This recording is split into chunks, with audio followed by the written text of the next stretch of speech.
bonjour à tous, nous sommes ici au stand Énergie 2050 au Grand Palais dans le cadre de l'exposition Solution 21, COP21. Je suis ici donc avec Timothée de l'association WARN qui a participé à l'organisation de la conférence de la jeunesse, on va y reparler, avec David et avec Manon qui était impliqué également dans l'organisation de la conférence de la jeunesse, la COI. On vous accueille aujourd'hui, enfin on fait cette table ronde aujourd'hui dans le cadre de la conférence de la jeunesse qui a été organisée en amont de la conférence des partis, la conférence climat à Paris, qui s'est déroulée et dans lequel vous avez organisé en partenariat avec Énergie 2050 le projet Make It Real. Et on est ici un peu pour faire la restitution donc de ce projet avec vous les organisateurs. Peut-être Timothée, tu peux commencer par nous expliquer un peu ce projet et quel but il avait dans le cadre de cette conférence de la jeunesse. Oui, alors bonjour, moi c'est Timothée Rakoton Andrianina. Je suis coordinateur du projet Make It Real avec Manon Piazza qui est avec nous aujourd'hui.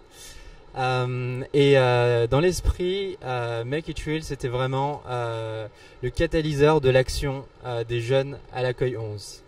Donc fondamentalement, on avait vocation à faire émerger des projets à partir de la population qui était présente à la COI. C'est un incubateur qui nous a aidé justement à pousser en avant des porteurs d'initiatives qui s'ignoraient et comme David qui est présent aujourd'hui, on a eu de belles réussites.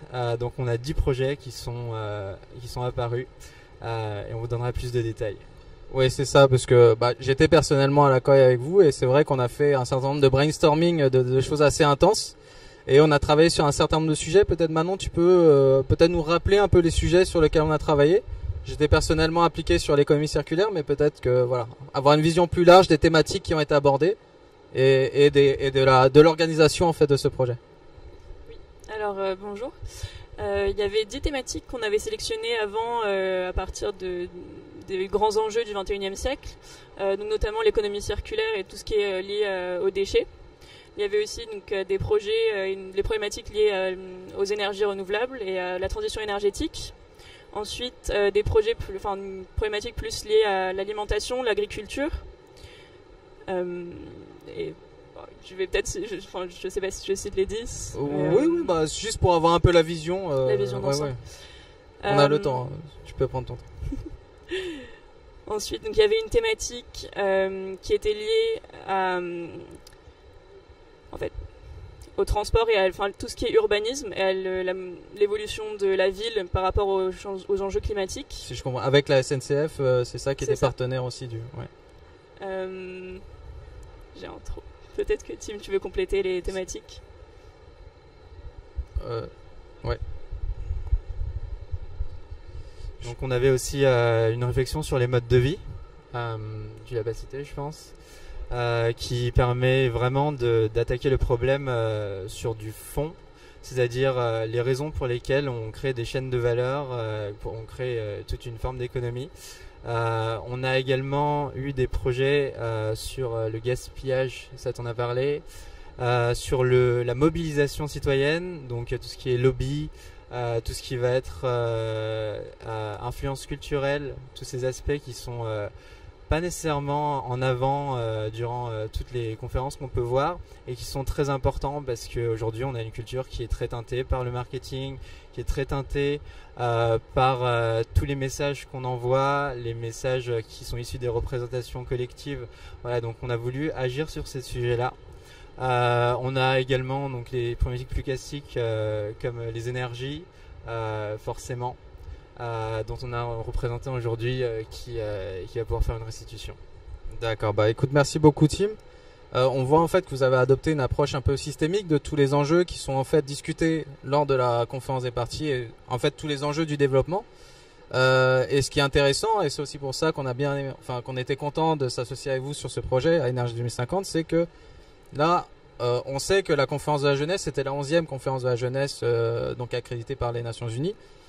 On voit que la jeunesse de toute façon a un pouvoir, a une volonté de bouger vers des systèmes un peu plus modernes, un peu plus durables.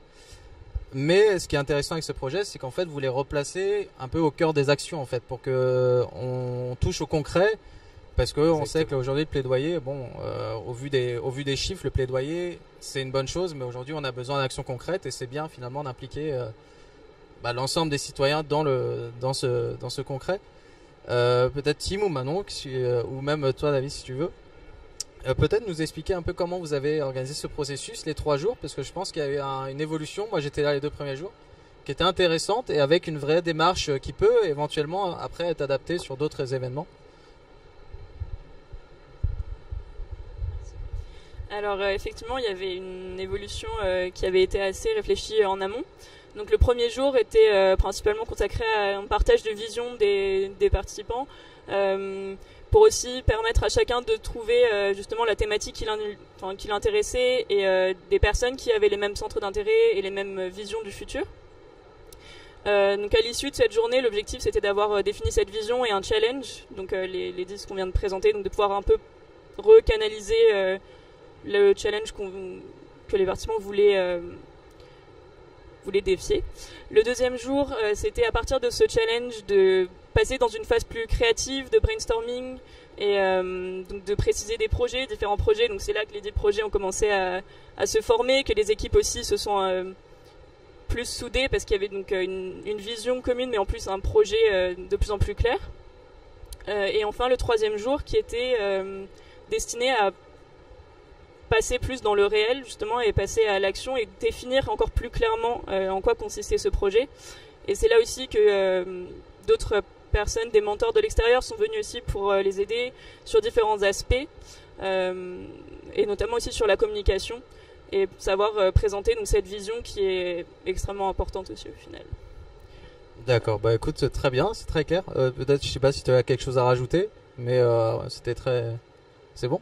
Je demande parce que comme vous êtes les organisateurs, effectivement, donc c'est quand tu parles de challenge, juste pour extrapoler un peu, en fait, c'est prendre une problématique particulière, c'est ça, en lien avec le développement, en lien avec le changement climatique, et essayer d'y répondre en fait par groupe. Donc en fait, le délivrable, donc il y a eu 3 jours de processus qui ont amené, et en fait, votre délivrable, c'était quoi en fait à la fin de des 3 jours?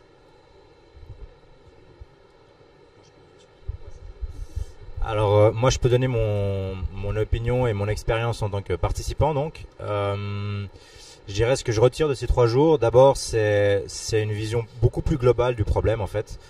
Moi j'ai fait partie du groupe qui travaille sur la transition énergétique et c'est vrai que selon notre parcours on a chacun une certaine vision, un certain angle de vue sur ce problème et il n'est pas le même pour tout le monde. Là par exemple dans notre groupe, alors moi personnellement je viens de Suisse. Il y avait un Mexicain, un Péruvien et une Indonésienne dans le groupe. Et en fait, à travers le processus de brainstorming, on s'est rendu compte qu'on n'avait pas du tout la même approche du problème. Enfin, pas du tout. Disons, on n'a pas exactement le même angle de vue. Certains processus, certaines situations qui étaient perçues comme un problème pour moi en tant qu'Européen n'étaient pas du tout perçues comme un problème pour des Sud-Américains par exemple et vice versa. Et donc ça ouvre l'esprit en fait sur différentes manières de voir le problème et sur de dire ok bon bah peut-être ce qui est un problème chez moi à ma petite échelle c'est pas forcément le même problème à grande échelle et en partageant comme ça bah on voit beaucoup mieux que le problème de la transition énergétique il doit se faire à tous les niveaux, pas seulement dans les villes européennes où on a peut-être plus de moyens que dans la campagne sud-américaine. Et alors bon, c'est très cliché ce que je dis, mais le principe est là. Et donc oui, c'est vraiment cette expérience que je retire de ces 3 jours. D'accord, effectivement. Et c'est vrai qu'il y avait une participation. Moi personnellement, j'étais avec une Vietnamienne, une personne d'Afrique, mais je sais plus d'où. Désolé. Effectivement, ça c'est également une perception des difficultés quand on parle de négociations internationales sur le changement climatique. Et ça permet aussi de sortir d'une vision un peu trop simpliste où on dit les pays doivent s'accorder, mais en fait on a tellement une vision différente du processus, de la transition à mettre en œuvre, qu'effectivement c'est assez compliqué. Mais malgré tout, après 3 jours de discussion, et je pense que tu l'as vu, c'est que même si nos contraintes locales elles sont toutes différentes, finalement on partage quand même l'enjeu global qui est celui du changement climatique, celui du développement, avec différentes approches, avec différentes portes d'entrée.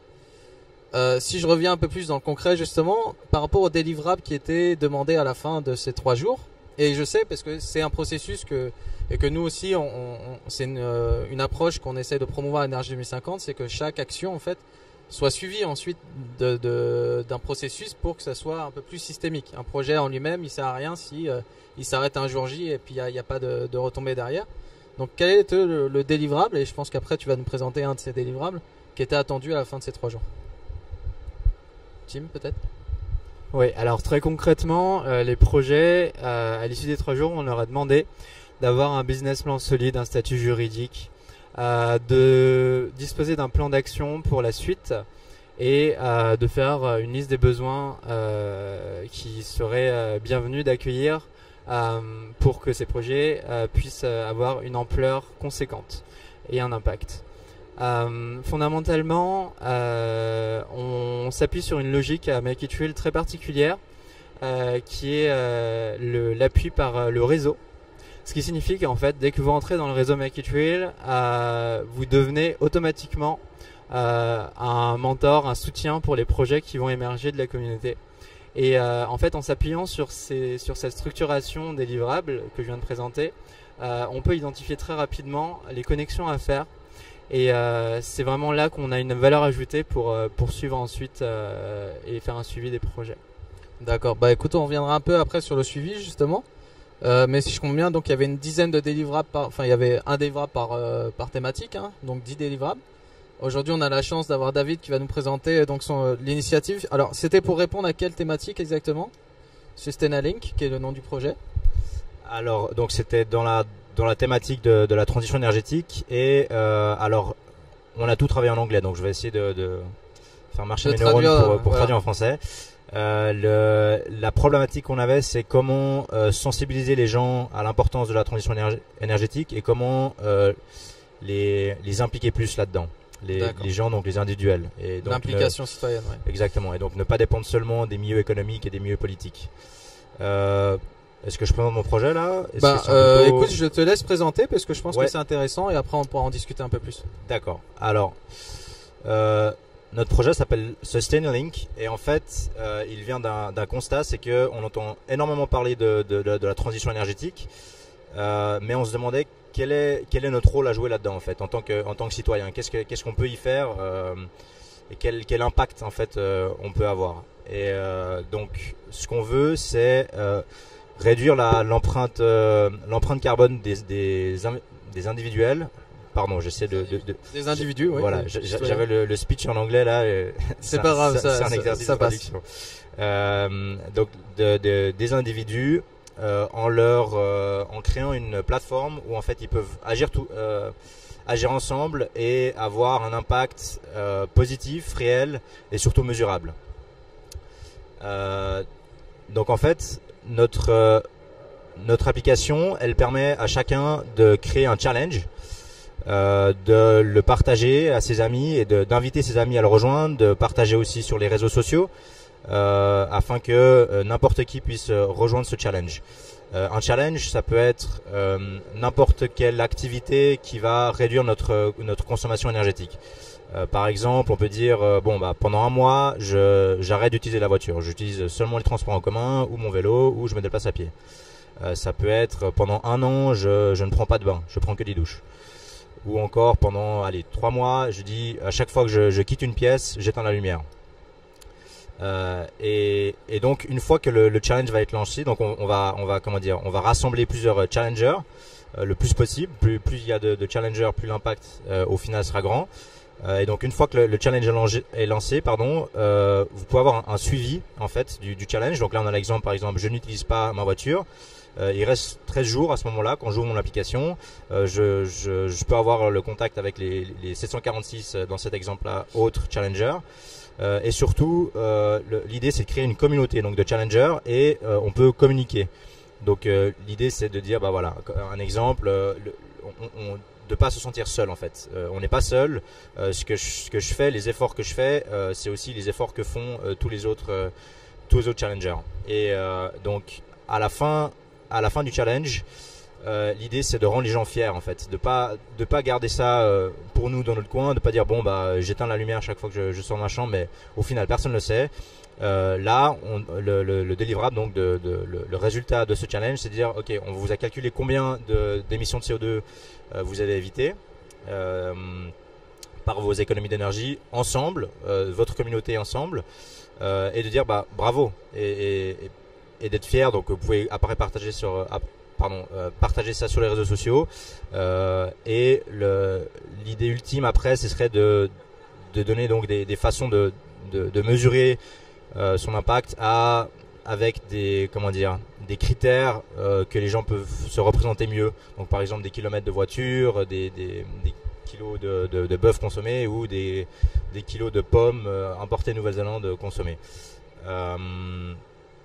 Et donc ouais, l'idée c'est de vraiment dire mais on a tous vécu cette situation où on est sur le point de quitter la pièce et il y a encore la lumière allumée, puis on regarde, on se dit bon c'est vrai qu'on pourrait juste faire 3 pas et éteindre la lumière et repartir, mais on a tous cette petite voix dans la tête qui nous dit bon bah tant pis quoi, au final ça va pas changer grand chose.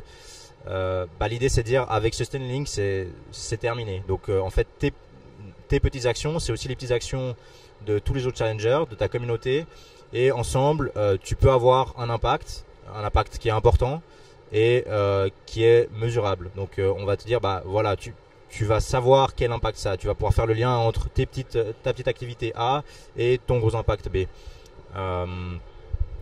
Donc voilà. Et après, l'étape d'après là pour notre projet, ce serait de faire un projet pilote dans une université. On aimerait d'abord commencer avec des étudiants.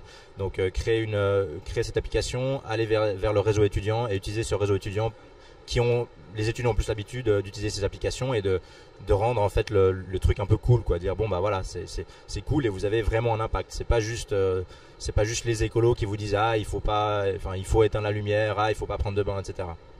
D'accord. Bah écoute, merci beaucoup. Je pense que le projet il est intéressant à beaucoup de niveaux. C'est déjà que au niveau individuel, au niveau du citoyen en fait, quand on parle du changement climatique, alors que ça nous touche dans l'ensemble et que c'est peut-être un des plus gros enjeux qu'ont connu nos sociétés, même dans l'histoire, au niveau individuel, on se sent un peu perdu. Parce que ce qu'on fait, on n'a pas l'impression finalement qu'on a un impact vraiment sur cette thématique. Comme tu dis, éteindre la lumière, bon, même si je l'éteins, a priori, on va pas changer le climat. Le climat, il sera toujours... Et aussi le fait que les négociations en fait se passent à un niveau international, c'est un peu obscur. Même nous qui sommes à la COP, très clairement on voit pas grand chose de ce qui se passe et quels sont les enjeux qui sont derrière. Donc c'est important, je pense, de remettre le citoyen. Et il y a une autre chose intéressante, c'est qu'on peut justement utiliser le côté technologie, parce que le côté technologie c'est fait pour beaucoup de choses, pour lier les citoyens sur beaucoup de thématiques, tout ce que vous voulez. Mais effectivement c'est quand même assez rarement pris pour le côté lutte contre le changement climatique, transition énergétique. Et la troisième chose, c'est l'implication des citoyens. On sait que la transition énergétique, elle ne pourra pas réussir sans, de toute façon, un changement des modes des comportements, en fait, des modes de consommation, des comportements. Et ça, c'est une priorité. Et c'est pour ça que ce type d'initiative est intéressant, justement, parce que ça permet d'aller vers ces modifications de comportement en mettant en avant le fait que si je le fais, c'est finalement pas grand-chose. Mais si tout le monde le fait en réseau, là, l'impact, comme tu disais, commence à être important, en fait. Si je peux rajouter quelque chose, donc c'est vrai qu'au début on avait l'idée de faire une communauté et de faire des challenges à infini, si vous voulez. On a vite abandonné cette idée parce qu'on aimerait vraiment sortir de ce concept où on dit il faut pas faire ci, il faut pas faire ça. C'est le concept moralisateur de dire voilà, éteins la lumière, blablabla. Parce que là du coup les gens s'ils s'engagent, en guillemets ils doivent respecter ça éternellement. Là c'est de dire voilà. Vous faites un challenge, ça dure 1 mois, 3 mois ou une année. Après, à la fin du challenge, libre à chacun de continuer à agir comme ça ou de revenir à ses habitudes d'avant. Mais au moins, il aura vu. Chacun aura vu quel impact ça peut avoir et décider de lui-même. Donc, c'est de l'éducation et c'est vraiment voilà, sortir un maximum de cette approche moralisatrice, de dire voilà, on va faire un truc cool. Avec pas grand chose, on peut avoir beaucoup d'impact si on le fait tous ensemble et au final c'est sympa, c'est une bonne expérience. On peut chatter en même temps, on peut garder contact avec les autres challengers à la fin, dire un an après vous en êtes où, est-ce que vous avez gardé les bonnes habitudes, etc. Ouais, non, ça c'est important parce que je pense que c'est très clair en fait, on n'arrive pas à appliquer les gens si les gens ne sont pas impliqués.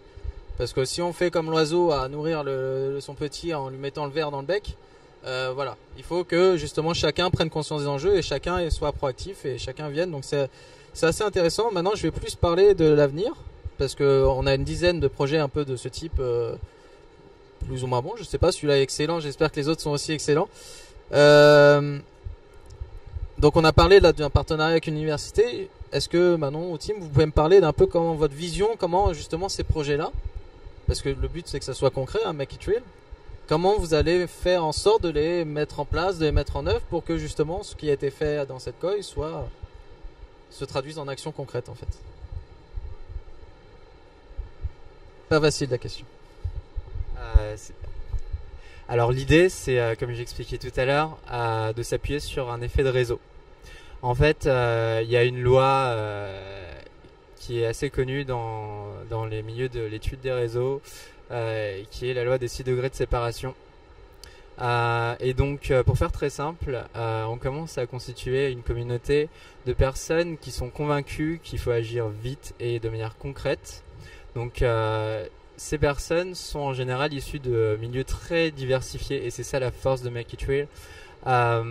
C'est qu'on a des personnes qui viennent autant du public que du privé, que de l'institutionnel, que de la société civile. Et ces personnes donc ont accès à des ressources, à des réseaux qui sont susceptibles de soutenir ces différentes actions. Et concrètement, à chaque fois qu'un projet comme Sustainalink aura besoin d'une ressource, on va activer ce réseau et tout mettre en œuvre en fait pour permettre par exemple de faire une levée de fonds. Parce qu'on a par exemple des membres qui nous disent j'ai envie de contribuer financièrement à un projet, j'ai de l'argent mais je ne sais pas quoi en faire. Et c'est des cas de figure qui existent, ça fait partie d'une chaîne de valeur et c'est vraiment ça qu'on a identifié. Et c'est avec cet accompagnement qui est beaucoup plus agile en fait que l'accompagnement classique, qu'on pousse la communauté, qu'on pousse les porteurs de projets qui émergent de Make It Real. D'accord. Manon, alors peut-être pas toi parce que la question est assez difficile et je veux pas que ce soit une question piège, mais parce qu'on parlait de projets, donc des porteurs de projets, en quoi est-ce que vous pensez que les projets qui ont été définis donc durant la conférence de la jeunesse, avec justement cette vision internationale, en quoi selon vous elles apportent quelque chose de nouveau par rapport à ce qui est proposé, par exemple si on parle de transition énergétique par rapport, et là on le voit bien, on remarque avec ton projet, c'est dans la transition énergétique, souvent on se concentre sur le côté technique et un peu sur la sensibilisation, mais finalement une entreprise qui est spécialisée en sensibilisation, c'est pas courant. Mais en quoi justement ce type de projet peut se différencier de tout ce qui est fait, de toutes les initiatives qui sont proposées et justement amener à un vrai changement?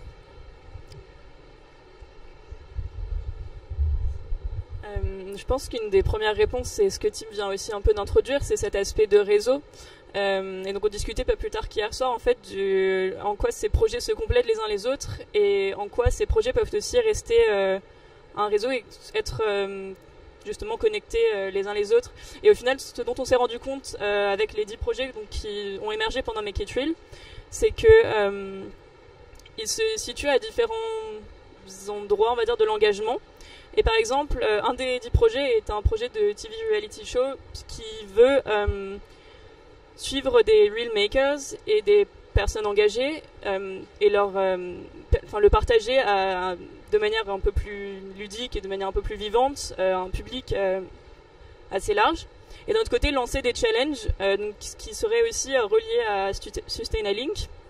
Et donc eux s'adressent vraiment à des personnes qui à l'origine ne sont pas forcément déjà engagées. Et ce serait une manière d'aller chercher donc un nouveau public qui serait intéressé ou non, mais je pense qu'il y a de grandes chances pour que leur intérêt soit quand même piqué. Et ensuite, avec des projets comme Sustainalink ou un autre projet qui s'appelle Realize, qui est une mise en réseau d'acteurs de la transition, de la transition du monde de demain, une reconstruction de nos modèles de société, et donc de devenir vraiment acteur de ce changement. Et ensuite prendre des connexions avec d'autres projets qui ont été développés à Make It Real ou encore qui vont être développés dans l'année à venir. Donc je pense que c'est vraiment cette force de mise en connexion et de flexibilité justement. Une personne peut vouloir rejoindre un projet ou passer d'un projet à un autre, aider certains projets avec les compétences ou les ressources qu'elle a. Et je pense que c'est une des forces. Donc en fait, les projets ne sont pas spécifiquement portés par une seule personne ou un groupe, c'est vraiment des projets de réseau. Et les gens se greffent un peu sur ce réseau et voient un peu comment ils peuvent porter le projet. C'est ça? C'est un peu un projet participatif ou quelle organisation vous voyez pour ce type de projet? Je pense que ça va vraiment être par projet. Donc là, on voit David et son équipe sont les porteurs de Sustainalink. Après, des personnes qui vont... En fait, c'est un peu ce qu'on a observé pendant les 3 jours. C'est une des surprises de l'accueil. On pensait avoir 150 participants de A à Z. Et beaucoup de personnes arrivaient le 2e jour ou le 3e jour et s'intégraient de manière assez naturelle au final au projet et sont restés jusqu'à la fin des projets pour une bonne moitié d'entre eux. Et on pensait au début que c'était un peu une faiblesse ou quelque chose qui serait un problème. Et en fin de compte, il s'agit plutôt d'accepter les personnes au moment où elles ont envie de rejoindre le mouvement et de savoir les intégrer avec ce avec quoi elles viennent. Donc, faire quelque chose qui est accessible en fait, qui est constamment accessible en fait pour justement améliorer la participation, c'est ça? Oui, entre autres. Et tu veux rajouter quelque chose? Pour revenir à qu'est-ce que Make It Real peut faire de plus en fait par rapport à ce qui se fait déjà, je veux dire la force de ce programme, c'est que pendant tout le processus de brainstorming, on a été pris en charge par des professionnels de facilitation de projets de groupe et qui nous ont vraiment forcé à être innovants, donc à vraiment sortir des sentiers battus.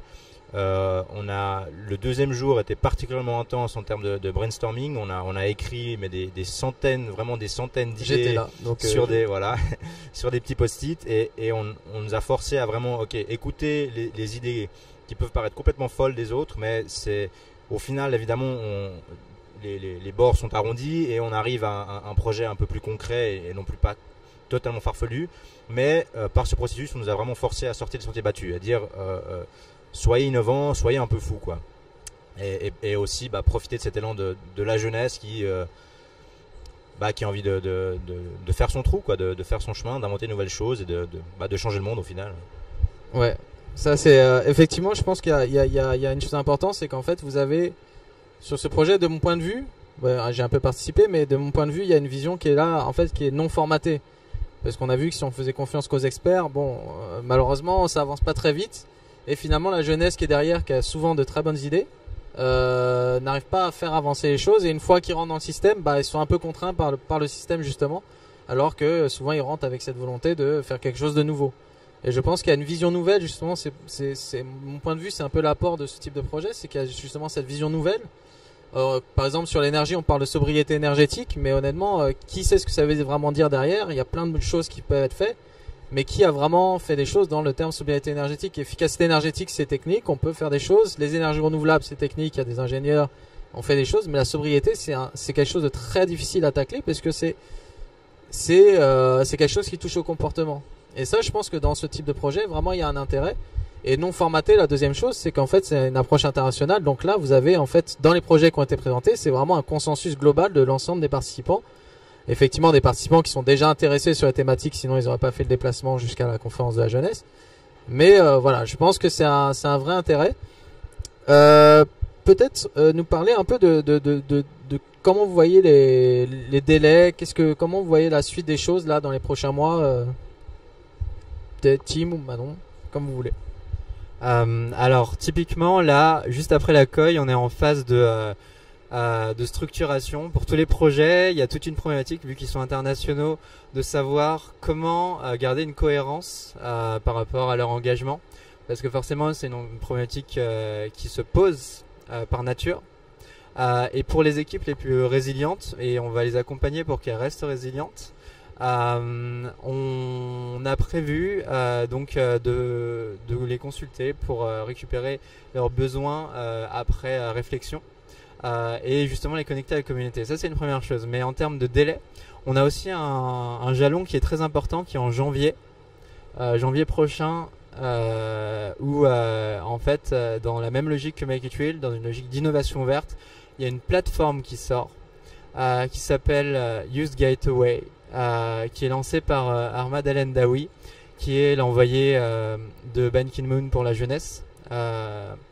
Et tout simplement, cette plateforme va servir, un peu comme Make It Real, à recenser en ligne les différentes stratégies de résolution des grandes problématiques, notamment les SDGs, qui sont les objectifs du développement durable. Ouais. durable. Donc l'idée c'est de se servir d'outils comme cela pour justement partager au plus grand nombre les idées, les bonnes idées qui peuvent émerger et qui mériteraient de se voir accélérer de manière globale. D'accord, donc on voit bien qu'il y a, en fait, il y a une suite, hein, c'est pas quelque chose qui va s'arrêter. Nous à Énergie 2050, j'ai déjà dit, hein, mais on va accompagner les projets puisqu'on a l'habitude de faire des projets et puis on est une association, donc on est proche de toutes ces initiatives là. Donc il n'y a aucun problème, vous pouvez compter sur nous. Il y avait une question qui s'était posée, moi dans mon groupe, alors c'était le jeudi, je crois. C'était en fait, donc là on est à la 11e conférence de la jeunesse. Quelle portée vous allez avoir? Ça c'est une première question. Donc par rapport à la conférence 12, à la conférence 13, comment vous allez faire fructifier ce qui a été fait lors de cette conférence pour que ça porte les initiatives lors des prochaines conférences de la jeunesse, et éventuellement même, peut-être on peut espérer lors des conférences des partis officielles et voilà.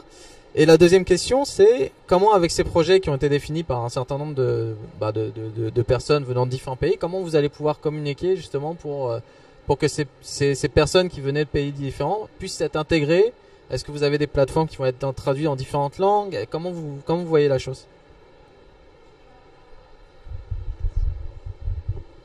Par rapport à la première question, une autre chose qu'on est en train de commencer, c'est cette COI 11 s'est passée dans 9 pays à la fois.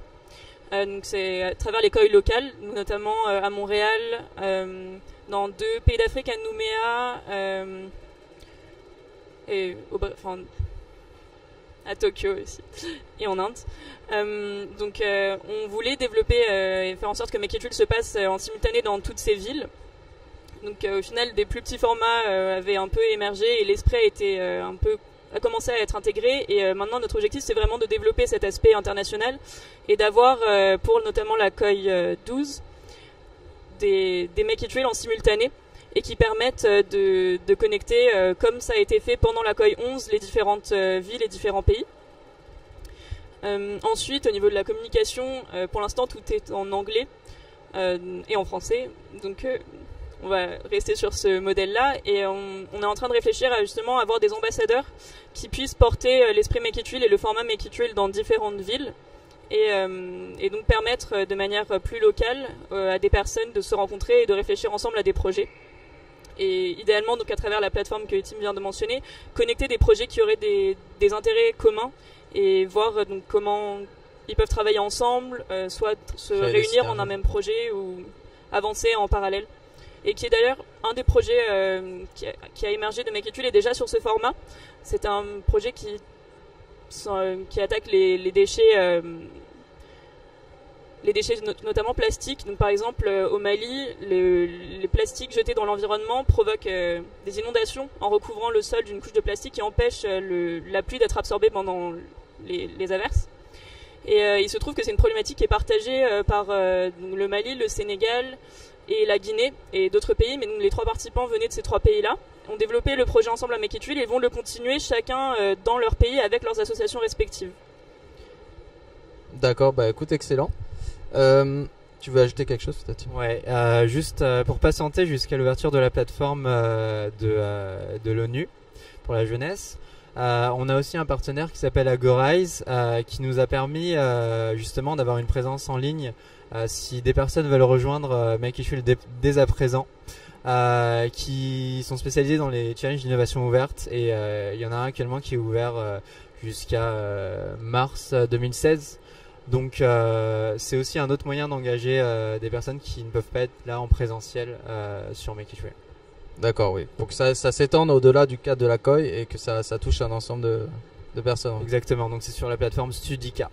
Studica, on donnera les liens de toute façon, il y a aucun problème, et nous on fera un peu le publicité. Donc on voit, c'est intéressant parce que les liens entre les projets, c'est toujours avoir cette vision, parce que je pense qu'il n'y a pas de réponse qui peut être uniquement énergétique, il n'y a pas de réponse qui peut être uniquement sur les déchets. Il faut effectivement tous ces liens, et il y a des synergies qui existent entre les déchets, l'énergie, entre les changements de comportement, évidemment ça touche à tout, et l'énergie aussi ça touche à tout, le bâtiment, enfin il y a beaucoup de choses à faire, et c'est assez intéressant effectivement de créer les synergies. Maintenant peut-être pour vous deux, ou même pour toi David, est-ce que vous allez être impliqué également dans le processus par rapport aux autres codes? Je connais pas votre historique. Est-ce que vous allez continuer sur cette approche? Parce que je crois que vous êtes tous volontaires, bénévoles, il me semble. Est-ce que vous avez déjà le souhait, et est-ce que vous avez planifié de continuer sur cette approche, sur ces thématiques, participer encore à l'organisation de la COI, puisque si peut-être qu'elle sera organisée à Marrakech évidemment, mais le lieu de la COP 22, mais également peut-être à Paris, on fera faire comment vous voyez quelle est votre vision pour votre futur, et même toi David, ce que vous allez faire et votre motivation en fait pour poursuivre les efforts qui ont été entrepris. Peut-être David, tu veux commencer parce que ça fait longtemps que tu n'as pas parlé en fait. Merci. Bon, alors j'ai pas encore réfléchi à la suite. Là, je suis avec mon association en fait. Je vais vite la mentionner. C'est Swiss Youth for Climate. Vous pouvez aller voir notre site, c'est syfc.ch. Et donc on est aussi actif à la COP. Donc là, on travaille aussi un peu comme des dingues. Donc j'avoue que j'ai pas encore vraiment réfléchi à la suite. Je pense qu'en premier lieu, je vais rentrer dans mes montagnes suisses et puis me reposer. Après, on va tous se reposer après la COP. Voilà. Et après pour la suite, pardon. C'est vrai que nous on a à l'échelle de notre projet, donc Sustainlink, on a deux des membres qui étudient aux Pays-Bas. On a le Péruvien qui va rentrer au Pérou. Mais le but c'est on est tous plutôt motivés à continuer ce projet et de profiter en fait de la technologie qui nous permet d'avancer sur un projet sans habiter au même endroit. Après, le projet n'est pas fermé, c'est-à-dire que on a besoin de développeurs, d'informaticiens, on a besoin peut-être de gens qui sont plus experts en design, plus experts en marketing pour développer le projet. Et rien que là, à la COI, on a pu voir que on est jeune, mais on a une expertise qui est incroyable. Même au sein du projet Make It Real qui regroupait 200 participants, on a des informaticiens, on a des gens spécialistes en marketing, on a des gens spécialistes en design. Pour ça, c'est fabuleux. Et donc, le but, c'est de profiter de ce réseau pour ouvrir en fait un projet comme Sustainlink à d'autres jeunes qui seraient motivés à rejoindre et qui pourraient amener leur expertise au projet. Et alors, peut-être qu'on pourrait éventuellement, aller présenter le projet à la COI 12, voir où on en est après un an et de dire, on a encore besoin d'un informaticien peut-être, ou je sais pas, mais de présenter un peu notre parcours jusque-là et faire un peu la pub de notre projet là-bas. Ouais. D'accord. Non, c'est vrai qu'on a travaillé nous aussi avec des ingénieurs, des gens très calés. Jeune, c'est jusqu'à quel âge pour que les gens nous regardent et que la personne de 35 ans se dise peut-être que je peux y aller, mais... Alors, faut être jeune dans la tête, c'est-à-dire un peu fou et très innovant. Ah bon, c'est bon. En tout cas, Énergie 2050, on a que ça, donc c'est bon, on pourra y aller. Tim, peut-être que toi qui es de Warn, justement, We Are Ready Now, peut-être tu peux nous expliquer un peu ta vision de la suite. Avec plaisir. Fondamentalement, on est vraiment sur ce sujet en ce moment, avec des groupes de travail dédiés, ce qui signifie qu'il y a de très grandes chances pour que Make It Real soit porté à nouveau par les COI à venir, parce qu'il faut savoir que la COI c'est un événement annuel et ça c'est une vraie force dans le sens où c'est une communauté qui grandit de plus en plus. Donc on était au début peut-être 100 participants, puis 200, puis 400, 700 et puis là on était à 5000. C'est un événement qui était planétaire et vu la courbe, ça ne peut être qu'intéressant de faire se connecter toutes ces personnes. Donc fondamentalement, on est vraiment en train de faire un transfert de compétences de façon à ce que ça soit vraiment évident qu'on puisse reproduire Make It Real l'année prochaine sur la même période pour justement avoir un impact notamment sur la COP qui suit. Ouais. Manon, peut-être tu vas intervenir et après je rebondirai là-dessus. De mon côté, l'idée est vraiment aussi de continuer à accompagner Make It Real et permettre à d'autres personnes de reprendre un peu le concept et de le développer là où le besoin s'en fait sentir. Donc on a déjà commencé à avancer sur des kits et donc une manière de simplifier le format et de rendre le format compréhensible pour que n'importe qui puisse le réorganiser. Et donc c'est un aspect qui moi personnellement m'intéresse énormément et sur lequel je compte continuer. D'accord, merci. Effectivement, il faut rappeler que Make It Real, parce qu'on a participé un peu en amont au brainstorming, et après je crois que vous étiez tous sous le jus, donc on n'a plus de nouvelles pendant un mois. mais on a participé un peu au brainstorming du départ pour définir en fait l'objectif de Make It Real. Il faut bien souligner que c'est quelque chose qui est nouveau, hein. C'est un nouveau projet à la COI, hein. Ça n'avait pas été fait avant, et c'est quelque chose effectivement que vous allez porter. On va porter aussi comme on peut, mais vous êtes les porteurs, hein. C'est pas nous, on est partenaires. Plus généralement, alors ça peut être à chacun d'entre vous parce que vous avez peut-être une vision différente. Est-ce que vous pouvez faire un bilan peut-être de cette COI 11 qui a eu lieu, au moins à Paris, mais peut-être si vous avez plus d'informations au niveau global, et peut-être me dire comment vous pensez que ça peut apporter, parce qu'on est dans une période critique. La COP 21, ça doit être celle qui arrive à un accord international. On n'est plus dans le protocole de Kyoto, ça concerne plus uniquement les pays développés, mais ça doit être tout le monde qui doit être partie prenante. Comment vous pensez que cette COI, qui est organisée donc juste en amont de la conférence des parties, peut être portée? Donc quel bilan vous faites et quels enseignements vous pouvez tirer pour que ça porte les gouvernements et les décideurs au niveau des négociations internationales? Qui se lance? Une question vaste, mais Manon, lance-toi. Oui, alors par rapport à la portée de la COI, je pense que c'est déjà une très belle démonstration, enfin même sans que ce soit le but, de la capacité de la jeunesse à se rassembler, à se motiver, à être créative et à proposer des solutions réelles, ou proposer une vision comme ça a été fait avec le manifeste des jeunes, donc qui est un des 3 livrables de la COI. Après, par rapport à la COP et au chef d'État, c'est une autre manière, enfin après je vais parler en mon nom. Pour moi, donc la solution magique ne sera pas trouvée à la COP. C'est quelque chose d'extrêmement important, mais il faut aussi que ces personnes, chefs d'État et personnes qui prennent part à la COP, se rendent compte que justement il y a plusieurs milliards de personnes sur Terre et que l'action doit être portée par tout le monde et déjà portée par une grande quantité, beaucoup de jeunes et de personnes à travers le monde. Et je pense que c'est le message principal de la COI et j'espère que ça va continuer justement comme le disait Tim en crescendo et que de plus en plus de personnes se sentiront aussi influents, on va dire, que des chefs d'État. Bon, c'est un peu extrapolé, mais c'est aussi une conviction que j'ai qui est que il y a énormément de paramètres à prendre en compte et le fait d'être chef d'État donne certaines clés mais ne les donne pas toutes. Et comme aussi le mentionnait David, il y a énormément de compétences et de connaissances qui sont chez les jeunes et à travers le monde qui ont la force de pouvoir répondre à certains problèmes et se mobiliser pour proposer des solutions réelles qui peuvent être développées justement dès aujourd'hui, dès demain. Juste pour rebondir, c'est assez intéressant parce qu'en fait, cette COP, si on va dans les négociations internationales, c'est peut-être une des premières où l'accord, en fait, chaque pays a proposé ses propres engagements, donc on est sur une approche ascendante. Et en fait, je crois que cette COP, qui se décide juste au niveau des gouvernements, en fait, la société civile n'a jamais été aussi importante qu'aujourd'hui, parce que tout doit remonter. Aujourd'hui, je pense qu'on a pris conscience que tout doit remonter de la base vers le top, parce que on a vu que quand on faisait confiance juste au top, bon, ça descendait pas forcément dans la bonne direction. Mais c'est assez intéressant de voir ça et je pense qu'il y a des enseignements pour les conférences des parties, peut-être pas maintenant parce que le processus est quand même bien engagé, mais pour les prochaines que voilà, il y a une base en fait civile qui est là et qui peut proposer des actions, qui peut proposer et qui contrairement peut-être à certains, on va dire, acteurs, n'a pas perdu son bon sens et voilà, et a une direction et montre la direction.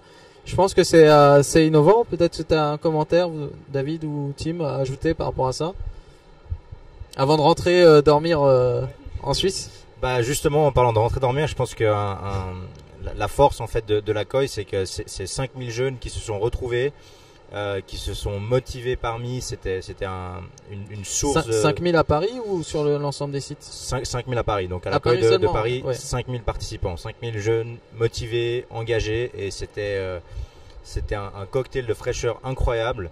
Et je pense que voilà, on a vu des projets, on a rendu un manifeste. Il y a des tas de choses qui sont passées.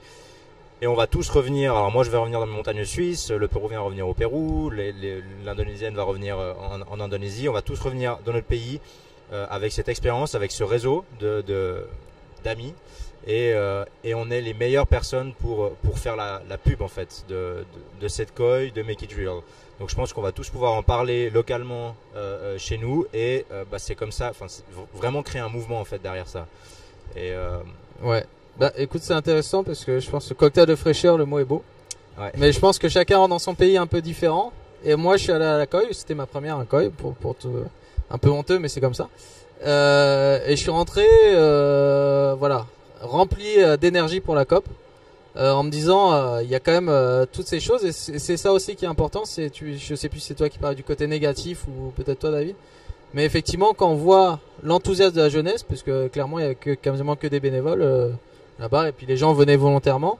Tout cet enthousiasme, toute cette volonté de proposer, toute cette volonté de changement, ça nous fait sortir un peu, nous qui faisons des fois, parfois, Énergie 1050, on fait des sensibilisations sur le changement climatique, donc les chiffres ils sont un petit peu déprimants et les actions sont peut-être pas forcément en accord avec justement les enjeux, mais quand on voit toute cette motivation, toute cette énergie, et ben effectivement c'est vraiment de la fraîcheur et on dort pas beaucoup en ce moment à la COP, ça nous tient, ça nous fait tenir en tout cas.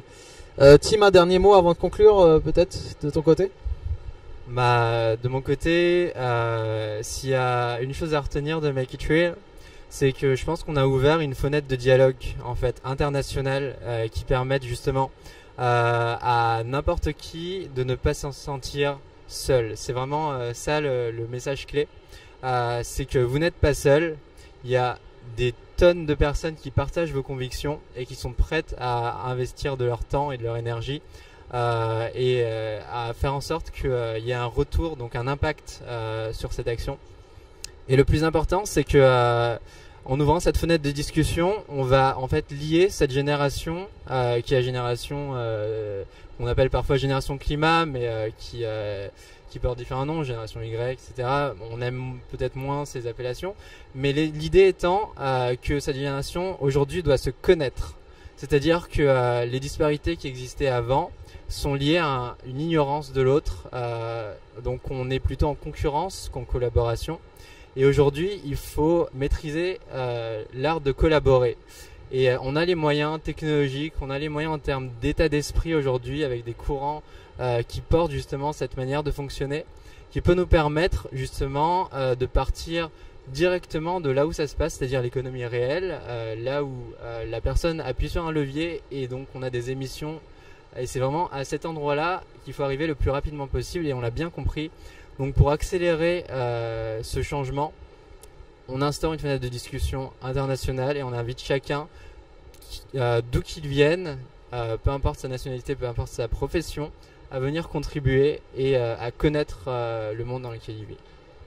Bon, écoute, j'aurais pas dit mieux. Je lisais un peu notre phrase mutualiser, partager les savoirs et démultiplier les opportunités d'agir en restant dans le concret. Je pense que tu l'as parfaitement résumé et je suis rassuré qu'on n'est pas les seuls à penser un peu comme ça.